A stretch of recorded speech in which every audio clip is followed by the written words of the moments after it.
Hello, I'm Mary Lou Willits from the Middletown Springs Historical Society. Today we're talking with David Wright, Society President, about the unusual way that the town was formed back in 1783. David, what role did geography play, particularly the mountains and the Poultney River, in the establishment of Middletown? Geography was everything to the founding of Middletown Springs. As the old Yankee retort puts it, you can't get there from here.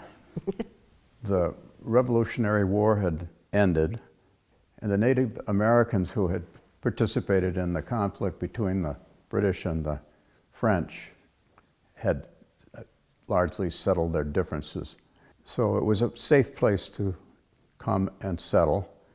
By 1774, early settlers from Connecticut began coming into the area. In those days, a source of water power for sawmills and grain grinding mills was an important part of any new settlement. And the Poultney River provided adequate water for that purpose. It's important to note that the area that is now Middletown Springs, was part of 4 other towns that converged roughly in the center of what's now Middletown.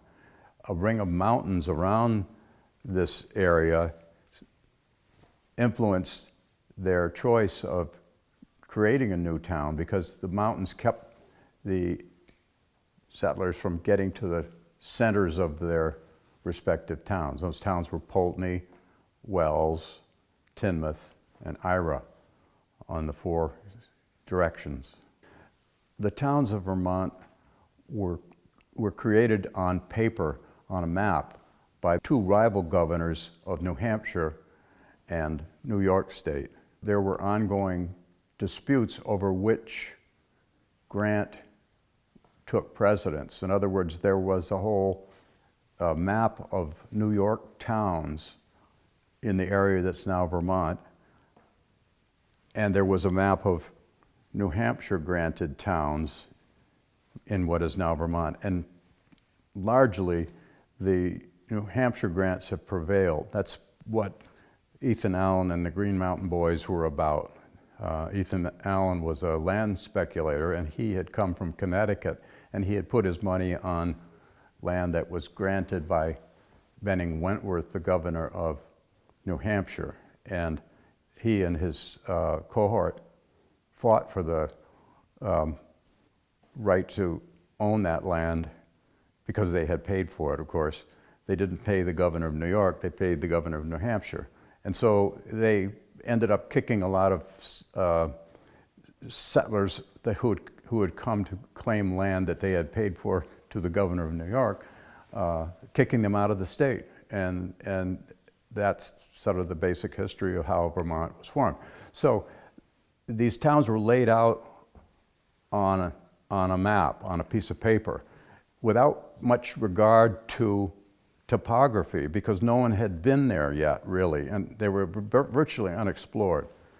In the case of Middletown, the 4 towns that converged were in an area where a circle of hills and mountains surrounded what would be Middletown.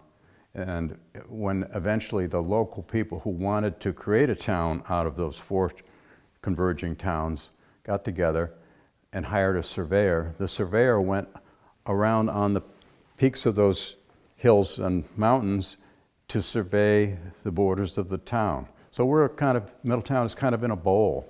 And fortunately for us, the Poultney River runs right through it.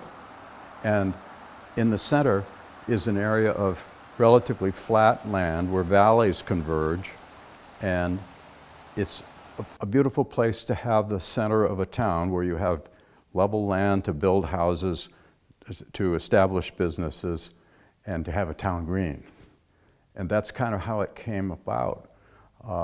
It's really an intentional town. It's an intentional development rather than an arbitrary one created by lines on a map of a place that no one has ever visited. So that's kind of how the town was laid out in the first place, and everything flowed from there. Once they had had permission from the legislature to create this new town, which the surveyor, Joseph Spaulding, had decided should be called Middletown because he was from Middletown, Connecticut, but also he had a sense of, we're in the middle of 4 towns. This makes a lot of sense to call it Middletown. So that's where the name came from, and that's how the original settlers got together to create their own community and lay it out the way they saw fit, with reference to what was actually there rather than what they imagined was there on a map. What they created is a planned community. I don't know of another town in Vermont that was quite so consciously created that way. I know of other towns that are divided right down the middle by mountain ranges that you can't cross. You have to go into an adjacent town to get from the east side to the west side of the town. Just even the location of the river in relation to the town green, suggests some intent. What has changed is we don't use the water power for industrial purposes anymore. They didn't know that would all be superseded first by steam engines and then later by gasoline engines, not to mention horsepower. They did know about horsepower. They didn't know those changes were coming, but the effect of the way they designed it, in our day and age, it makes where we're more concerned about the beauty of the place, it's worked out for us as well, but in a different way. The first recorded report of a visit to Middletown is probably that of Nathan Perkins, who came in 1789 on a tour of Vermont communities looking at the development of religious institutions. And Reverend Perkins reported that in Middletown he received wretched fare, wretched bed, eat up with fleas, no hay, horse starving. So we start on a rather low note, and it probably might have reflected the fact that it was in the early spring, and a lot of the food sources stored over the winter had been depleted, both for men and animals.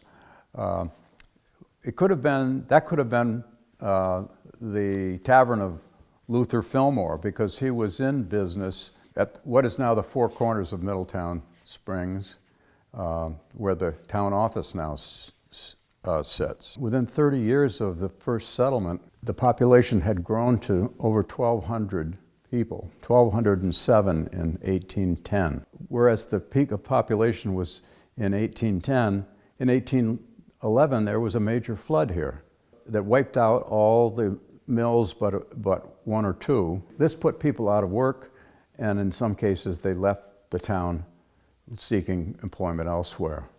So the population dropped by a couple hundred immediately after the flood of 1811. In the 1830s, the Champlain Canal was completed that connected the Hudson River and Lake Champlain. This was an incentive for the merchants and agricultural people in the area near the canal. Middletown was not far off the path in that Jonas Clark was able to ship marble from his quarries in Tinmouth to New York City via the canal in a much more efficient way than he had been able to in the past. In those early days, how did people travel to Middletown Springs? They followed paths and trails that followed rivers and streams, and These were eventually taken over by the established towns to create continuous roads. Well, of course, traveling in the early days was difficult. There were stagecoach services on the primitive roads. One in particular went from Salem, New York to Rutland and passed through Middletown. There were stagecoach stops at the John Burnham farm on South Street, which is now the Honey Pond Farm. This led to the development of inns and taverns where people could stay overnight on their journey through the town. In either Poultney or Rutland, you could connect to a railroad. By the 1840s, you could connect at either end of these stagecoach lines to trains that could take you to Albany, to New York City, to Boston, just about anywhere you wanted to go. David, how important is the town green to the town layout? Well, the town grew up around the town green. Since the town was founded, the town green was an important focal point of the town. It's really in the center of town where the crossroads from north, south, east, and west converge. And it was laid out as part of the Congregational Church property, and some of the prominent buildings in town were built around the green. Early on, it was used as a training place for the town militia. After the Civil War, a Civil War commemorative statue was erected in the middle of the green, and it was paid for by the town. Around the time of the Spanish-American War, cannons were donated to the town, and they were installed on the green.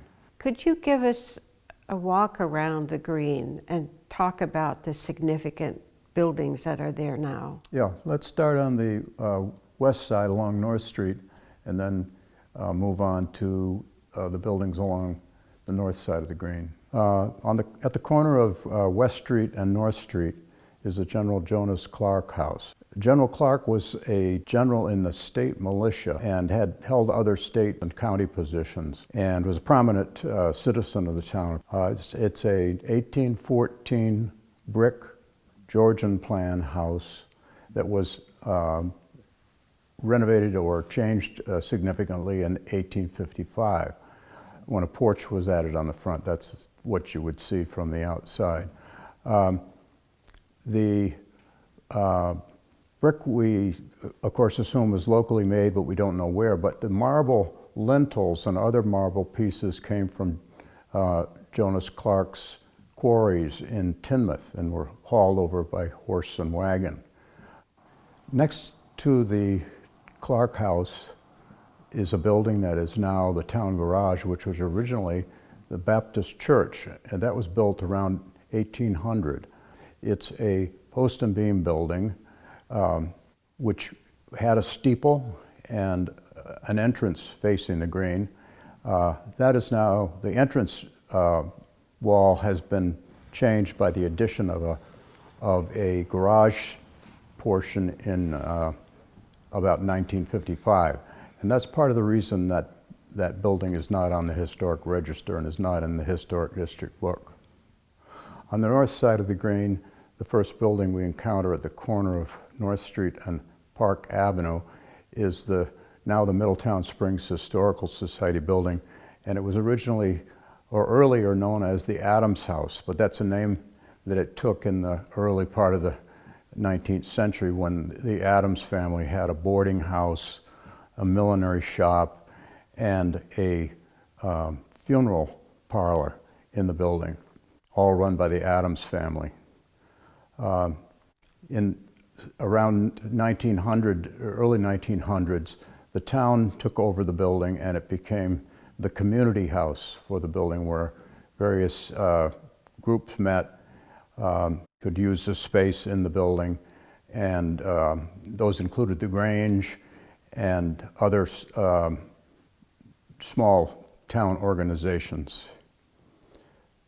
The building is described in the Historic District book as being of not particularly significant architecture, but because of its age and the fact that it was built we think by James Ives, who had a store there, and his name is still visible on the clapboards above the front porte cochere.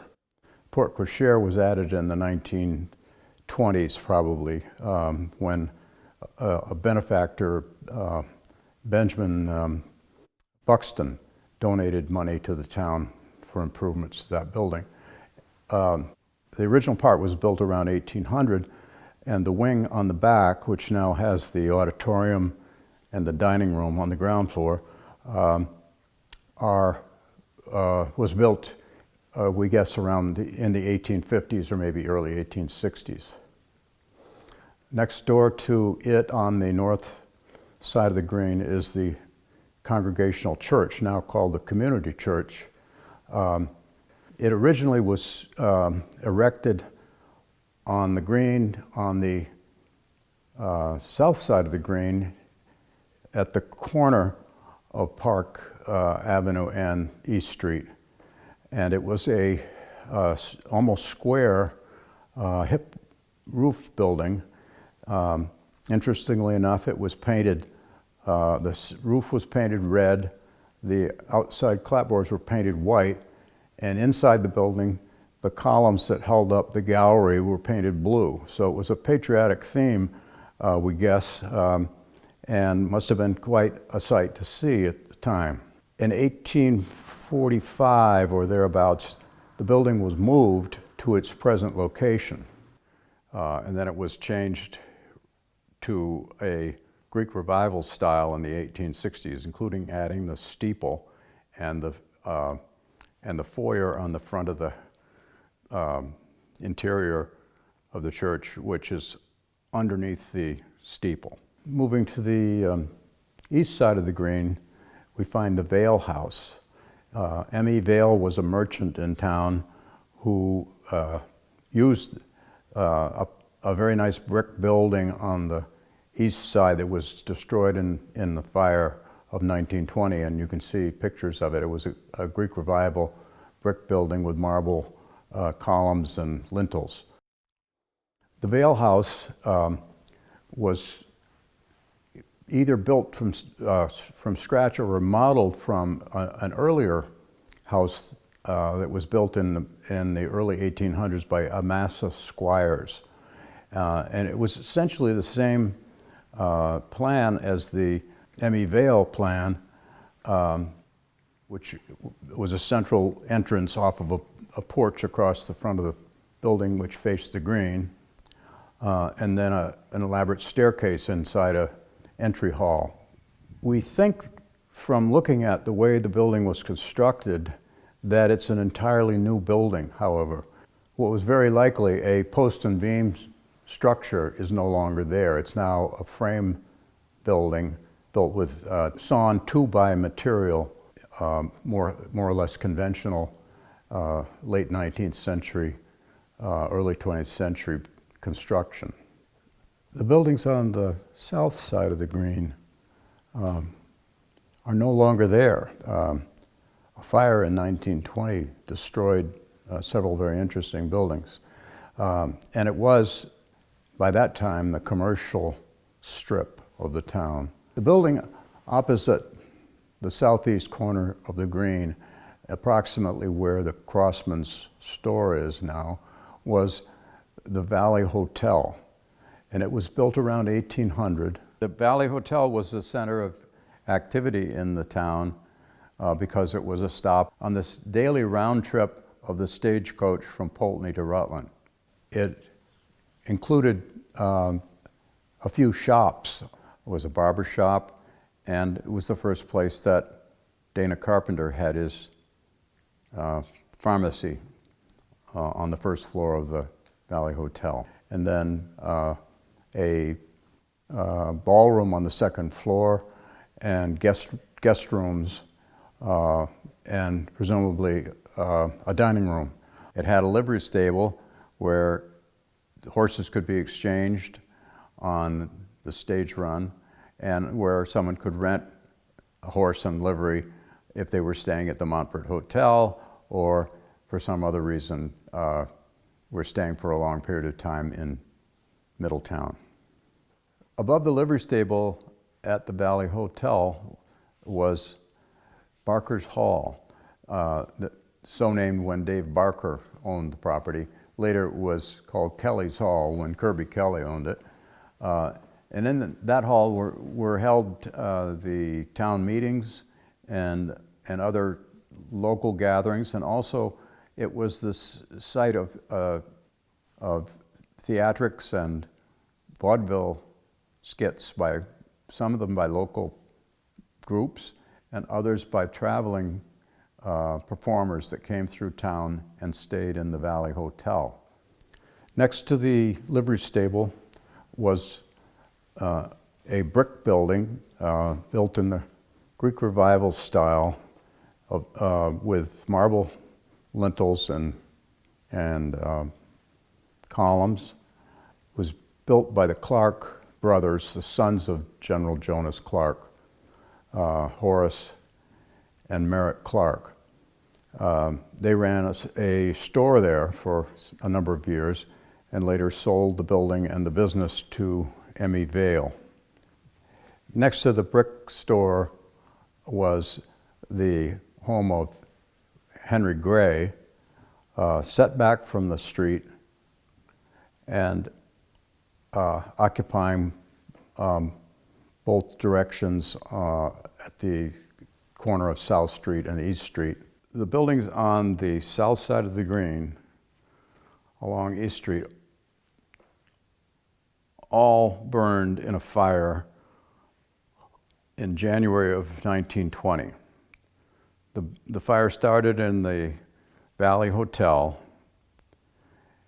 and spread to the west over a period of a couple of days. There was no fire department in the town. There was no firefighting equipment in the town except buckets. And it being very cold weather in January, they even had a hard time getting water out of the brook that flows fairly close to the village. But I think they did have a bucket brigade that attempted to do something, but they really could not stop the fire. And it burned itself out at the Gray house on the corner. And the only building on that side of the green that's remained was a little building that later became the post office and later the town library, the building that was known as the Cat's Eye building later on. That's the last building that survived the fire, and it was on the east side of the Valley Hotel. So the winds must have been coming from the east that drove the fire along there. So this was a big blow to the town green as a focus for the town's activity. And stores were later rebuilt on that side, but not to the magnificence of the buildings that burned in scale or attractiveness. And it wasn't until 2023 that a new town office was built on the corner. So the town office construction on that side of the green was created a focal point on that side of the green, and somewhat reflects the scale and the attractiveness of the buildings on the other three sides of the green, and to some extent it completes the green again after over 100 years.